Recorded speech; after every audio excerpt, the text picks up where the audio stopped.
മണ്ഡലങ്ങൾ നമ്മൾ നേരത്തെ സ്ഥാനാർത്ഥികളെ പ്രഖ്യാപിച്ചതാണ്. കാസർഗോഡ് അസംബ്ലി മണ്ഡലത്തിൽ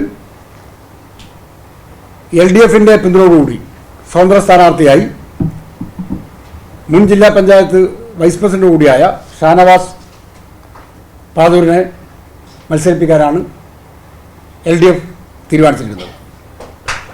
അതിൻ്റെ ഭാഗമായിട്ടാണ് ഈ യോഗം വിളിച്ചു ചേർത്തത്. നിശ്ചയമായിട്ടും കാസർഗോഡ് മണ്ഡലത്തിൻ്റെ വികസനത്തിനൊരു വലിയ മാറ്റാവശ്യമാണ്. ഒരു വികസന സർക്കാർ വളരെ ഉദാരമായ സമീപനം സ്വീകരിക്കുന്നുണ്ട്. മറ്റ് നിയോജക മണ്ഡലങ്ങൾ എന്ന പോലെ കാസർഗോഡ് നിയോജക മണ്ഡലത്തിലും വികസന പദ്ധതികൾ അനുവദിക്കാൻ സർക്കാർ അത് പരസ്യമായി പറഞ്ഞിട്ടുണ്ട്. കാസർഗോഡ് മഞ്ചേശ്വരത്തെ MLA എന്ന് പറഞ്ഞു. ഒരു പൊതുവേദിയിൽ വെച്ച് തന്നെ പരസ്യമായി മഞ്ചേശ്വരം MLA പറയുകയുണ്ടായി.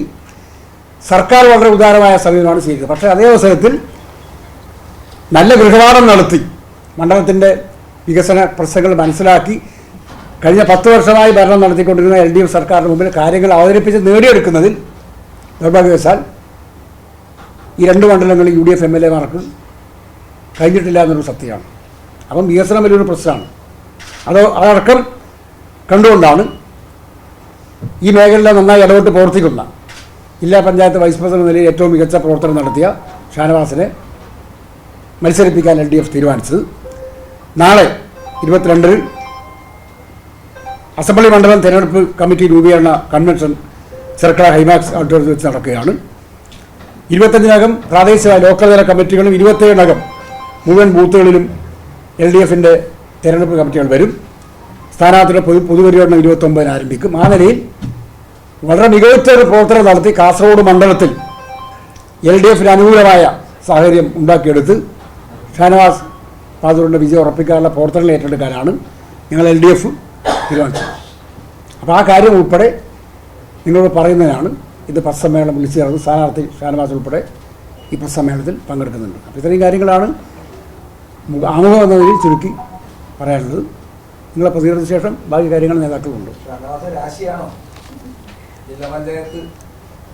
അത് ജില്ലാ പഞ്ചായത്തിൽ അട്ടിമറി വെച്ചത് അവിടെ കേസ് കഴിഞ്ഞ ജില്ലാ പഞ്ചായത്ത് LDF ജയിക്കാൻ കാരണം ഇല്ല. അങ്ങനെയല്ല, രാഷ്ട്രീയം എന്നല്ല. ഞങ്ങൾ കാസർഗോഡിൻ്റെ രാഷ്ട്രീയം നന്നായിട്ട് മനസ്സിലാക്കി.